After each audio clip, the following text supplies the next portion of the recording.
Hello mga mi, good morning. 10 AM na dito sa Saudi. So, magluluto muna ako ng breakfast ng dalawang alaga ko. Tapos, maglilinis na tayo. So, maaga yung uwi ng amo ko. Last day na ata yung class niya ngayon. Dahil, kasi bukas Friday na. Kapag Friday dito sa Saudi is walang pasok. Friday and Saturday walang pasok. At last na yung class nila guys. So, vacation na talaga. So, mas nakakapagod kapag walang pasok yung mga bata. So, yung dalawang bata is, yung dalawang alaga ko nung last week pa walang pasok, guys. So, araw-araw is nagsiswimming sila dito sa bahay. Dahil may swimming pool sila na maliit. So, doon sila sa garahe, guys. Nagsiswimming sila every hapon.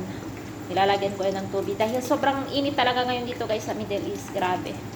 So, yung alaga kong panganay is, kanina pa siyang gising. Kasabay kami gumigising, guys. Pero yung alaga kong bunso is kakagising lang niya. Kung hindi pa ginising yung kung hindi pa siya ginising ng panganay niya is hindi pa siya gumising. Ganun talaga yung alaga kong bunso, guys. Is, siya talaga ang pinakahuli. So magluluto lang ako, guys, tapos maglilinis ako. Dahil mag-11 na din dito sa Saudi. Dahil mamaya 1 or 2 AM is magbabantay na naman ako ng dalawang alaga ko sa labas kasi magsiswimming na sila yan.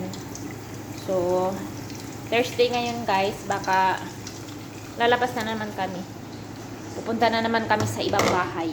Baka pupunta kami doon sa bahay ng kapatid ni Madam dahil sa Saturday is mag-vacation sila sa Albaha. So, saka sila uuwi dito guys is kapag may pasok na. Dahil teacher din yung kapatid ng amo ko. So, may bahay sila sa Albaha guys, kaya doon sila, every vacation, doon sila umuwi. So, may bahay din sila dito sa Riyadh. Dalawa yung bahay nila. So, kapag aalis kami mamaya, guys, is madaling araw na naman kami makakauwi. Malayo yung location nila dito. Mga 1 hour. Ganon. Kapag traffic. Ayan. So, mag-prepare lang ako ng almusal ng dalawang alaga ko. Dahil, maglilinis na ako. Ayan.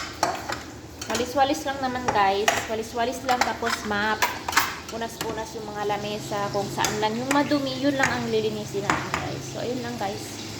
For today's video. Bye-bye. Ingat kayo palagi. Thanks for watching. Follow for more.